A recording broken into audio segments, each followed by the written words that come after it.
এই প্যান্ডেলের ভিতরে আল্লাহ রহমতের ঝড়ি বর্ষণ হইতেছে। ওয়ালা ইয়াকুদু কওমুন ইয়াযকুরুনাল্লাহ, আল্লাহর রহমতের ফেরেশতারা ওই জায়গার মধ্যে আগমন করতেছে। হাফাযাহুল মালায়েকা ওয়া গাশিয়াতুর রাহমা, ওই প্যান্ডেলের চতুর্দিকে আল্লাহর রহমতের ফেরেশতারা নূরের পর্দা চাদর দিয়ে বেষ্টন করে আমরা রেখেছে। আসমান থেকে যদি সুই চালা হয়, সুইটা জমিনে গাঁথার আগে ওই ফেরেশতার গায়ে লেগে যাইবে। এখন কত ফেরেশতা আল্লাহ সৃষ্টি করেছেন। আল্লামা সামারকান্দি রাহমাতুল্লাহ আলাইহি তানবিল গায়বি কিতাবের মধ্যে লেখেন, কুল্লু কাতরাতিন তানজিলু মিনাস সামাই মাআন। আল্লাহ বলেন আসমান জমিন থেকে, আসমান থেকে যখন জমিনের মধ্যে বৃষ্টি পড়ে, কি পড়ে? বৃষ্টি যখন পড়ে, প্রতিটা বৃষ্টির পানির গায়ে লেখা আছে বা কোথায় পড়বে। ফেরেশতার দায়িত্ব হইল তার পানির ফুটা জায়গা মতো পৌঁছাইয়া দেওয়া। সুবহানাল্লাহ। মাহা মাহা মালাকুন রুহা ফিল আরদ। এখন মনে করেন যদি এই জায়গায় বৃষ্টি হয়, আমরা গন্তে পারবো? প্রতি বৃষ্টির ফুটায় ফুটায় একজন আল্লাহর রহমতের ফেরেশতা আছেন, বলো আলহামদুলিল্লাহ। তাফসীরের মধ্যে এসেছে একজন মানুষের শরীরের মধ্যে 360টা জোড়া আছে। কয়টা? একজন মানুষের শরীরে 360টি জোড়া আছে। আর 360টি জোড়ার মধ্যে 360 জন ফেরেশতা দায়িত্ববান আছে। ফেরেশতা দেখা যায় না, দেখা যায়নি, দেখা যায় না। ওদের আমরা হাত নড়াচড়া করি, অঙ্গ পতঙ্গ জোড়ায় জোড়ায় একজন ফেরেশতা আছেন। সুবহানাল্লাহ বলেন। হাজিরিন, আপনাদের মধ্যে আরজ করতে চাই, আমার আলোচনার বিষয় হইল পর্দা। সূরাতুন নূরের 29 নম্বর আয়াত তেলাওয়াত করেছি। 29 নম্বর 30 নম্বর আয়াত বাইর করি। আমার মা বোনের কাছে প্রথম আবেদন, 29 এবং 30 নম্বর আয়াত পড়বেন। বাংলা অর্থ অলিক বই ও কুরআন শরীফ পাওয়া যায়। এর মধ্যে দেখবেন আল্লাহ পাক রব্বুল আলামিন কার সাথে পর্দা করবেন আর কার সাথে পর্দা করবেন না আল্লাহ নিজেই জানাইয়া দিয়েছেন। সুবহানাল্লাহ। পর্দা এত গুরুত্ব যে 4 জিনিস বিশ্বাস করা যায় না। কয় জিনিস? মনে রাখবেন যুবকেরা, মুরব্বীরা তো শেষ সময় দিকে চলে আসেন। 4 জিনিস বিশ্বাস করা যায় না। যেমন ব্রেক ছাড়া গাড়ি, বুঝছেন? ব্রেক ছাড়া কোন সময় ভালো যাইব নিশ্চিত? গাঙ্গের ভালো বা নদীর ভালো বাড়ি। ব্রেক ছাড়া গাড়ি, গাঙ্গের ভালো বাড়ি, কোন সময় নদী ভাঙ্গা নিব খবর হয়নি। এই বন্যার সময় দেখছেন না খবর, কত বাড়ি ঘর ভদ্রা মির্গা ভাঙ্গে নিয়ে গেছে। তাইলে ব্রেক ছাড়া গাড়ি, গাঙ্গের ভালো বাড়ি, হিন্দুর মুখের দাড়ি, হিন্দুর মুখের দাড়ি, আর পর্দা ছাড়া নারী। পর্দা ছাড়া মধ্যে 4টা জিনিস। এই 4টার মধ্যে কখনো বিশ্বাস করা যায়? ব্রেক ছাড়া গাড়ি কখনো আপনাকে নিয়ে খালে মরবো নিশ্চিত নাই। গাঙ্গের ভালো বাড়ি কোন সময় নদী ভাঙ্গনে নিয়ে যাইব তার কোনো বিশ্বাস নাই। হিন্দুর মুখের দাড়িটা পেশনটা আছে, কোন সময় কাটিয়ে ফেলবো তাই সন্দেহ নাই। পর্দা ছাড়া নারী কোন সময় আপনার বিপদ হলাইব তার মধ্যে সন্দেহ নাই। মনে রাখবেন যে ব্রেক ছাড়া গাড়ি, গাঙ্গের ভালো বাড়ি, হিন্দুর মুখের দাড়ি, পর্দা ছাড়া নারী, পর্দা ছাড়া নারী, এর প্রতি বিশ্বাস করা ঠিক নাই।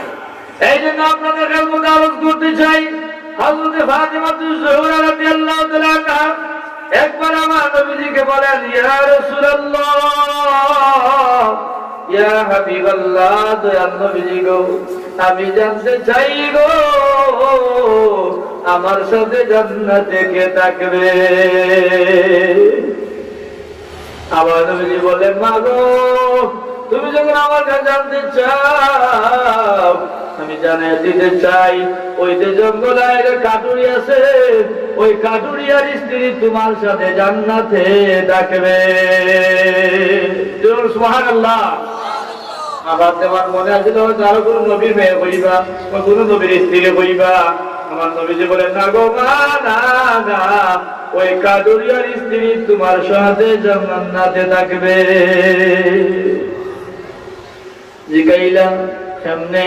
কইলা তুমি দেখতে চাইলে যাইতে পারো। হযরত ফাতেমা রাদিয়াল্লাহু তাআলা আনহা উনি অনুমতি নিলেন বাবার কাছ থেকে, স্বামীর কাছ থেকে, নিয়ে ওই মহিলার তালাশ করে ওই খাদিজার বাড়িতে চলে গেলেন। যখন চলে গেলে যাইতে বসে হুসাইন রাদিয়াল্লাহু তাআলা বলেন, মা গো মা, কোথায় যাইতেছ? আমাকে নিয়ে যাও, আমিও তোমার সঙ্গে যাইব। হুসাইন রাদিয়াল্লাহু তাআলাকে নিয়ে যখন হযরত ফাতেমা রাদিয়াল্লাহু তাআলা গেলেন, ওই বাড়িতে দরজার মধ্যে ডাক দিলেন। ভিতর থেকে মহিলা ডাক দিয়ে বলেন, কে? আমি ফাতেমা, তোমার সাথে সাক্ষাৎ করার জন্য এসেছি। বলেন, সাক্ষাৎ করতে পারো, কিন্তু আমার তো স্বামীর কাছে অনুমতি পাই না। প্রথমত মহিলা সাক্ষাৎ দিতেই যদি পারতাম, কিন্তু আপনার সাথে তো আপনার সন্তান আরো ছেলে মানুষ আছে, আমি তো ওদের কারোর সাথে সাক্ষাতের অনুমতি পাই নাই। আপনি আগামীকালকে চলে আসবেন, আমার স্বামীর অনুমতি নিয়ে আমি রাখবো। সুবহানাল্লাহ বলেন। কই যখন আপনার কত মহিলা আছে, স্বামী বাড়ি যাইবার আগে গামছা এলেন না, বুঝলেন না? কোনো ভিড় বার হইলে, মাজার বার হইলে, ও কিসব বার হইলে কিতা কই পয়সা ভাইও দেবনাথ টিকাই গাছের তোলে ফিরসব বই দিছে। আইও আমরা বন্ধু হয়েছে, আইবার আগে আমরা নাউজুবিল্লাহ বলে না মিশা হইলা হইলে আসেন না।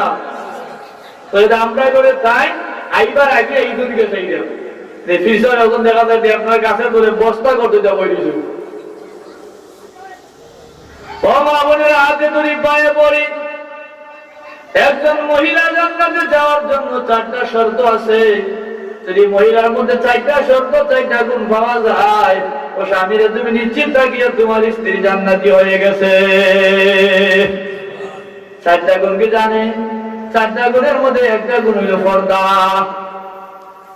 আর একটা গুণ হইল নামাজ পড়া, আর একটা হইল রোজা রাখা, আর একটা গুণ হইল স্বামীর অনুমতি নিয়ে স্বামীর খেদমত করা, স্বামীর অনুমতি নিয়ে চলাফেরা করা।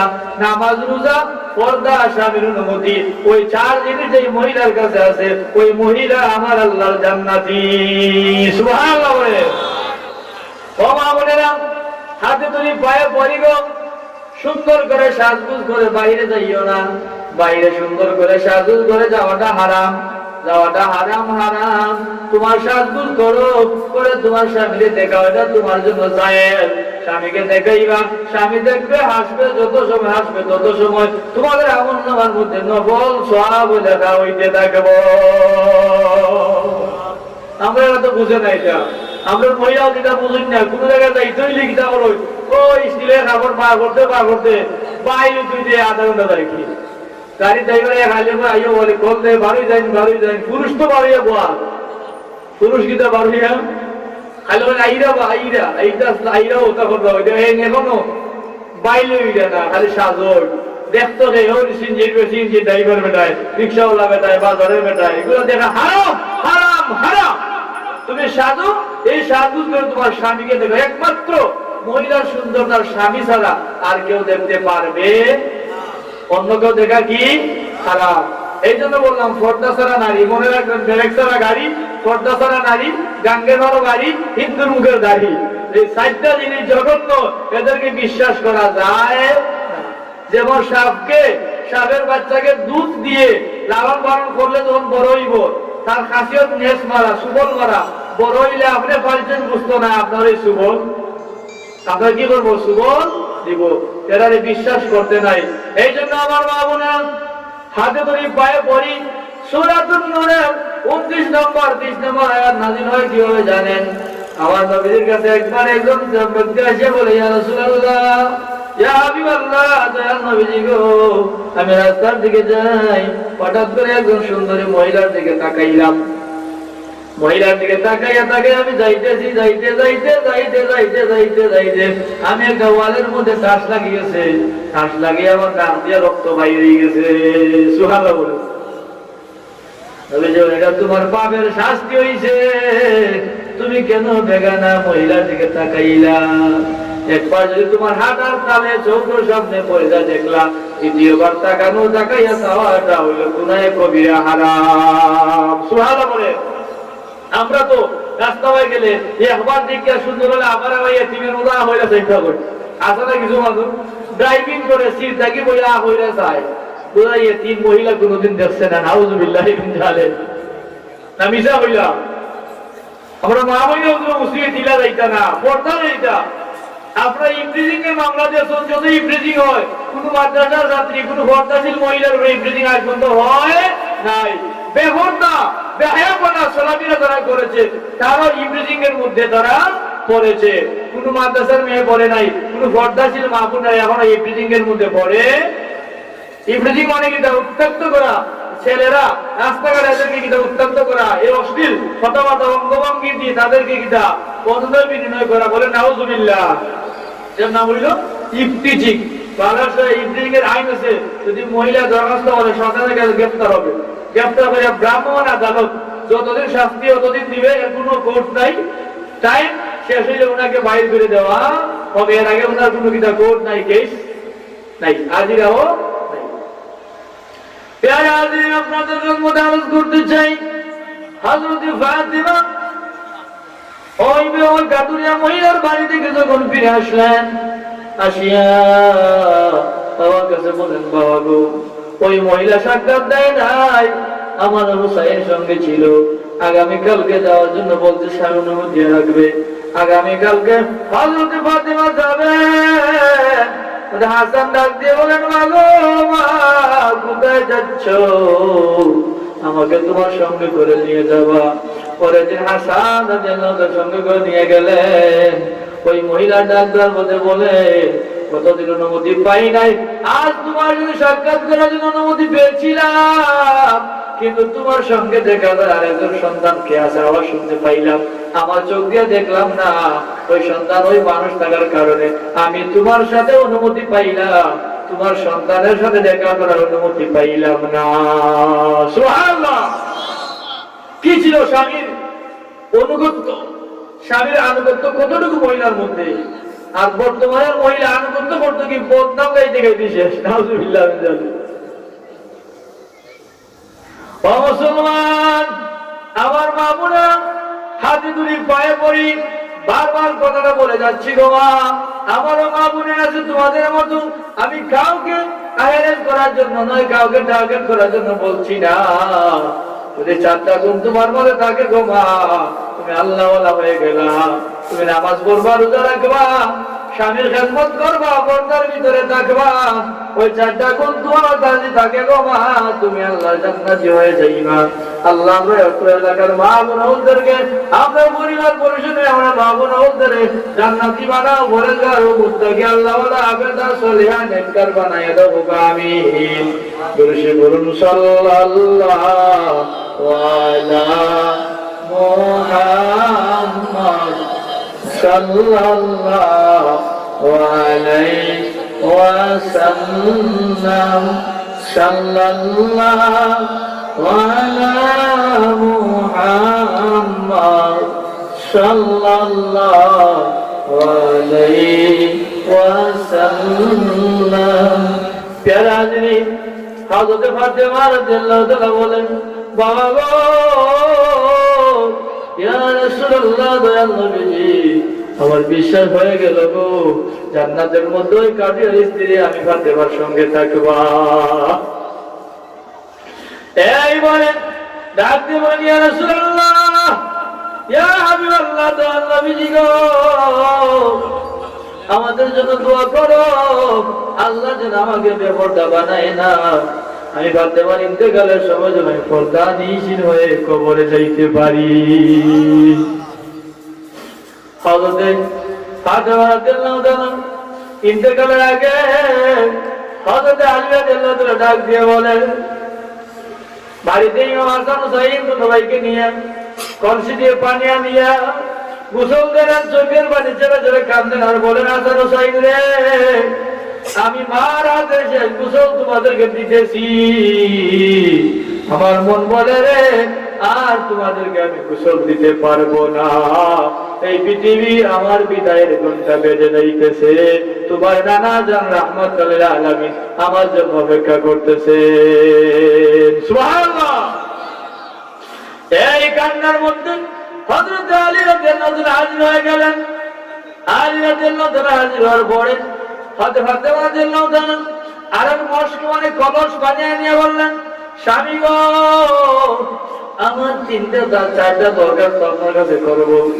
এক নম্বর দরখাস্ত হলো গো, আমি জীবনে আপনার কোনো দুঃখ দিয়ে থাকলে আমাকে আল্লাহর হস্তে ক্ষমা করে দিবা, আর আমার হাত দ্বারা আপনার কাছে গোসল দিব। আমার মন বলে গো, এটা হবে আমার হাত দ্বারা জীবনের শেষ গোসল। আলী রাদিয়াল্লাহু তাআলা চোখের পানি ছেড়ে ছেড়ে কাঁদতেন আর বলেন, ফাতেমা, ও ফাতেমা, কি শুনাইলা, কি শুনাইলা? তোমাকে বিয়ে করার পরে এমনও দিন গেছে, একদিন গেছে, 2 দিন গেছে, 3 দিন গেছে, চুলায় আমি আগুনই দিতে পারি না। তারপরেও তো কোনোদিন আমার সাথে খারাপ আচরণ করো নাই। ফাতেমা রে, তুমি যা দরখাস্ত করবা বলে দাও, আমি কথা রাখলাম, তোমার কোনো কথা আমি ফিরাইয়া দিব না। হযরত ফাতেমা বলেন, স্বামী গো, প্রথম দরখাস্ত হলো আমার হাসান হুসাইনকে আদর করে রাখো, ওই 2 জনকে কষ্ট দিও না, কারণ ওই 2 জনকে আমি আমার ওনার নানা জানের উম্মতের জন্য কুরবানি করে দিয়েছি। 2 নম্বর দরখাস্ত হইল, আমার যদি ইন্তেকাল হয় আমাকে রাত্রে দাফন করিও, রাত্রে যদি ইন্তেকাল হয়ে গো রাত্রে দাফন করে দিও। 3 নম্বর দরখাস্ত হলো, আমি ফাতেমারে আপনি নিজের হাত দিয়ে গোসল দিয়া দিও, দুনিয়ার কোনো মানুষের যেন আমারে গোসল দেয় না। এখন কথা হলো, দিনে ইন্তেকাল হলে রাত্রে কেন দাফন করবে? রাত্রে ইন্তেকাল রাত্রে দাফন করার কারণ কি? হল ফাতেমা বলে, রাত্রে আমাকে দাফন করো ওই কারণে যাতে কোনো মানুষে আমার আকারাকৃতি দেখতে পারে না, যাতে আসলের ময়দানে আমি আল্লাহর দরবারে লজ্জিত না হয়, কোনো মানুষের যেন সাক্ষী দিতে পারে না আমি ফাতেমারে দেখছে বলে। সুবহানাল্লাহ। কিন্তু আমরা মা বোনেরা ব্যবহার চলাফেরা দেখার জন্য যেমনি মনে যায় চলাফেরা করুন, তারা চলো তোমার হাতে ধরি পায়ে করি গো মা বইন হল। পর্দার ভিতরে দেখো, যে মহিলা পর্দার ভিতরে থাকে, নামাজ পড়ে, রোজা রাখে, স্বামীর খেদমত করে, পর্দায় থাকলে আল্লাহ পাক রব্বুল আলামিনের কুদরতি নূর তার কপালের মধ্যে চমকাইতে থাকে। সাজগুজ করে গেলে সাজ নয়, তুমি নামাজ পড়ো, রোজা রাখো, স্বামীর খেদমত করো, পর্দায় থাকো, থাকিয়া যে ইমানদারিতা তোমার মধ্যে আইব, ওই ইমানের পাওয়ার, এই রুশনিটা তোমার চেহারার মধ্যে বাসিয়ে দেব। সুবহানাল্লাহ। প্যারা আলেন, এই জন্য আপনারা খেদমতে আরজ করতে চাই, হযরত ফাতেমা রাদিয়াল্লাহু তাআলা নবীর মেয়ে হওয়ার পরেও যদি পর্দার এত গুরুত্ব দিয়েছে, যারা আমার নবীজি দুনিয়ার জমিনে থাকতে জান্নাতের ঘোষণা দিয়েছে, যিনি জান্নাতের মহিলাদের সর্দার হবে, যার বাবা আমাদের শেষ নবী, যার স্বামী আসাদুল গালিব আলী রাদিয়াল্লাহু তাআলা আল্লাহ পাক বলে দুনিয়া পাঠাইছেন, যার 2 জন সন্তান জান্নাতের যুবকদের সন্তান, ওই মহিলা পর্দার কারণে আল্লাহর দরবারে বয়ে পাইছো। আমরা কি আমরা তাদের পায়ের দুলার সমানও। প্যারা হাজিরিন, এই জন্য আপনাদের মোজারত করতে চাই, হাসান হুসাইন কোনদিন কুরবান দিয়েছিলেন। একদিন দয়াল নবীজি ঘুমিয়েছিলেন ঘরের মধ্যে, হঠাৎ করে আল্লাহ পাক রব্বুল আলামিন সূরাতুল মুজাম্মিল নাযিল করে দিলেন, বলেন, ইয়া আইয়ুহাল মুজাম্মিল, ও আমার কমলিওয়ালা নবী, আপনি উম্মত ঘুমাই গেলা গো, উম্মতের খবর নিলানি। সুবহানাল্লাহ। এই কথা বলার পর আমার নবী ঘর থেকে কাঁদতে কাঁদতে বাইরে হয়ে গেলে, নবীকে একদিন হয়তো আওয়াজ করে খুঁজে পাওয়া যায় না, 2 দিনও পাওয়া যায় না, 3 দিন একদিন এক জঙ্গলের পর্যায়ে পাওয়া যায়। তিনি প্রথম মক্কা মদিনার সাহাবীরা নবীর জন্য পাগল করা হয়ে ঘুরতেই থাকে। হয়তো আবু বকর সিদ্দিক রাদিয়াল্লাহু তাআলা ওয়ার যায়, জঙ্গলের জায়গা থেকে একটা রাখালকে দেখা যায়, বলে রে ওই জঙ্গলের মধ্যে কোন মানুষ প্রবেশ করে কিনা। রাখাল ডাক দিয়ে বলে, আপনারা কে পরিচয় জানি না, কিন্তু একটা কথা বলতে পারি গো, আজ 2 দিন 3 দিন হয়ে গেল একজন ব্যক্তিকে যেন ওই জঙ্গলের ভিতরে প্রবেশ করেছে। ওই ব্যক্তি প্রবেশ করার পর থেকে আমাদের পশুগুলা জঙ্গলের মধ্যে আর ঘাস খায় না, উপরের দিকে মুখ রাখিয়া কাঁদতে থাকে। সুবহানাল্লাহ বলে। এই কথা বলার সাথে সাথে আবু বকর রাদিয়াল্লাহু বুঝলেই না আমার দয়াল নবীজির সন্ধান এই জায়গার মধ্যেই পাওয়া যাবে। আবু বকর রাদিয়াল্লাহু সামনে গিয়ে দেখেন নবীজি সেজদায় পড়ে কাঁদতেছেন। ডাক দিলেন, ইয়া রাসূলুল্লাহ, আমি আবু বকরকে না দেখলে আপনার তো মনে শান্তি হইতো না, প্রশান্তি দূর হইতো না। আমি আপনাকে 3 দিন ধরে দেখি নাই, পাগলের মতো ঘুরি গো নবীজি। আপনি আসেন গো, আমাদের সাথে মদিনায় চলে যান। আমি আবু বকরের জীবনের সমস্ত দিকে আপনার উম্মতের জন্য কুরবান করে দিলাম। নবীজি মাথা উঠায়েন না। ওমর রাদিয়াল্লাহু তাআলা বলেন, মাথা উঠান না। আর দুইজন সাহাবী বলেন, আলী ভাই তুমি যাও ফাতেমাকে নিয়ে আসো। ফাতেমা না আসলে দয়াল নবীজি বাড়িতে ফিরবেন না। হযরত ফাতেমাকে নিয়ে গেলেন। ফাতেমা রাদিয়াল্লাহু তাআলা বাবার পাশে বলেন, বাবা গো,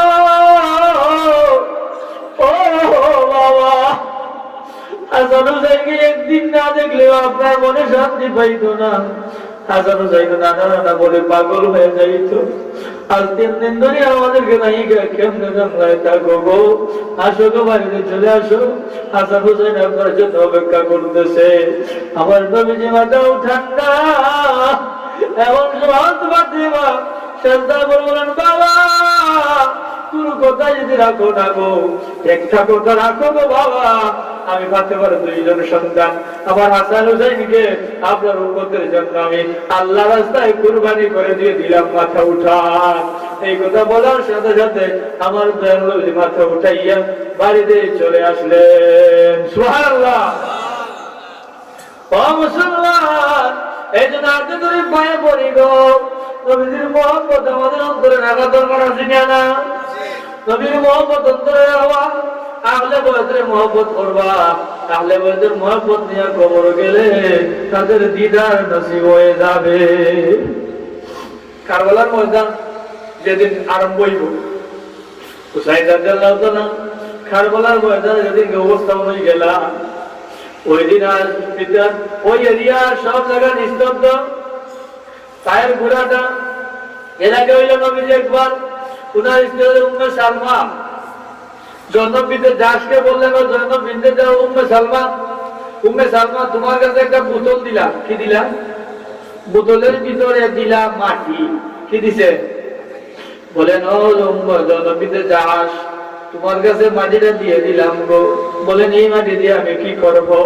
জয়নব বিনতে জাশ নবীজি বলেন, জাশ ওই মাটি একদিন হবে, এমন সময় আসবে ওই মাটিটা বোতলের ভিতরে দেখে খুন হয়ে যাইব, রক্ত হয়ে যাইব। যেদিন রক্ত হইব ওই দিন আমার হুসাইন কারবালার ময়দানে শহীদ হয়ে যাইবা।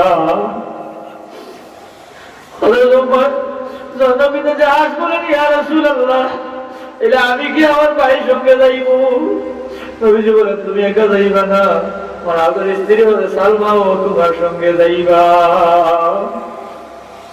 সাইদ রাদিয়াল্লাহু তাআলা যখন ওই কারবালার মধ্যে হাজির হয়ে গেলাম, কারবালার ময়দানে নবীজি বলেছিল, হুসাইন রে, তুমি কারবালার ময়দান কোন জায়গায় চিনবা? তুমি যখন মদিনা থেকে বিদায় নিয়ে সালাম দিয়ে চলে যাইবা রে, কুফা শহরে যে জায়গায় যাওয়া তোমার গুলার পাটা দাবিয়া যাইব, তোমার গুলার পা যেন দাবিয়া যাইব, ওই জায়গায় তুমি অবস্থান করবা। এই জায়গাটা তোমার লাগে হবে কারবালার ময়দান। হযরত হুসাইন রাদিয়াল্লাহু তাআলা গুলা ওই জায়গায় দাবি গেল। উনার সঙ্গে ৭২ ছিলেন। ৭২ জন সফর সঙ্গীকে বললেন, আর সামনের দিকে যাইবা না, ওই জায়গায় আমরা তাবু টাঙ্গাইয়া রাখরে, ওই জায়গায় আমাদের জন্য কারবালার ময়দান।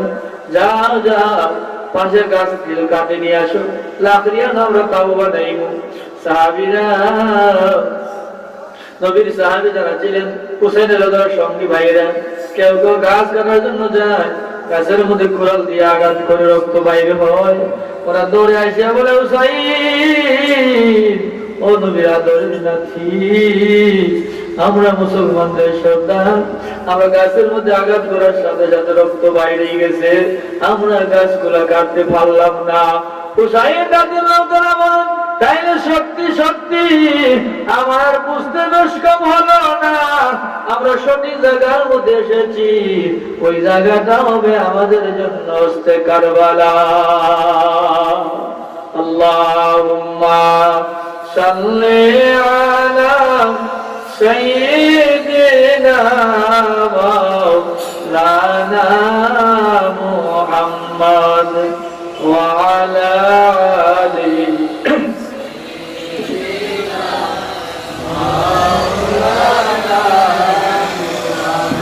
Allahumma salli ala sayyidina Maulana Muhammad wa ala ali sayyidina Maulana।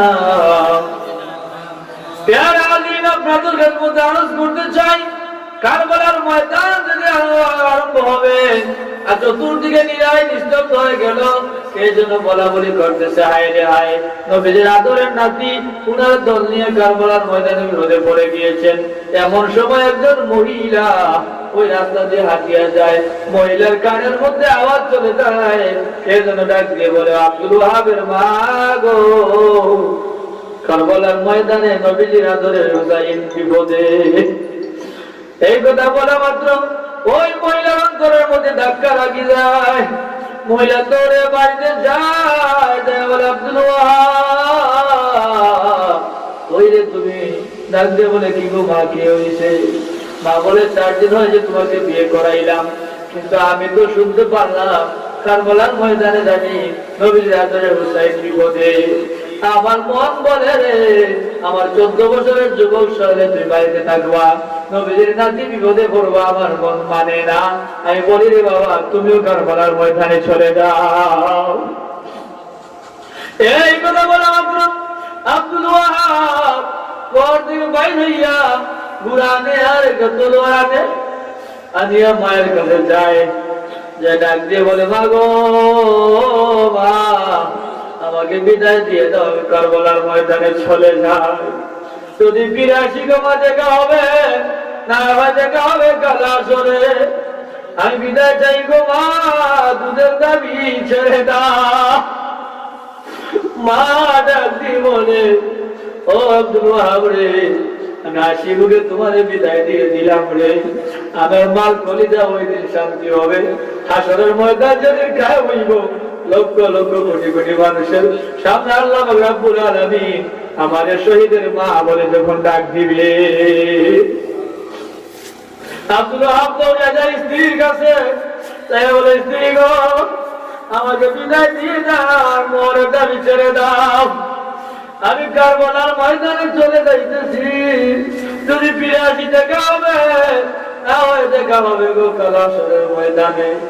স্ত্রী ডাক দিয়ে বলে, স্বামী গো, আমার হাতের দিকে তাকায় দেখো, আমার শাশুড়ি আম্মা যখন আপনাকে বিদায় দিয়েছে, আমার হাতের বালাগুলো খুলে ফেলেছি, আমার কানের লড়াগুলো আমি খুলে ফেলেছি, যা আপনাকে আমি হাসি মুখে বিদায় দিয়ে দিলাম, আমার কলিজা ওই দিন শান্তি হবে, যেই দিন হাসরের ময়দান কায়েম হইব। আল্লাহ পাক রব্বুল আলামিন কোটি কোটি কোটি কোটি মিলিয়ন মানুষের সামনে আমিও ভাগিনীরে শহীদের স্ত্রী বলে ডাক দিবে। আর জোরে বলুন সুবহানাল্লাহ। আপনাদের সাথে আরজ করতে চাই, শেষ কথাটা হলো, আব্দুল ওয়াহাব কারবালার ময়দানে চলে যায়। যুদ্ধ যখন আরম্ভ হয়, ওই কারবালার ময়দানে আব্দুল ওয়াহাব নবীজির আদরে হুসাইনের পক্ষে যুদ্ধ করে শহীদ হয়ে যায়। যারা কারবালার ময়দানে গেছে, হুসাইনের মাজার যেটা আছে, ওই কারবালার ময়দানে গিয়ে প্রবেশ করতে প্রথম যে কবরটা আছে, ওই কবরটা আছে আব্দুল ওয়াহাবের। সুবহানাল্লাহ। নবীকে মহব্বত করবেন, আহলে বাইতকে মহব্বত করবেন, তাদের সঙ্গেই আল্লাহর জান্নাতে চলে যাবেন। বলুন আমিন।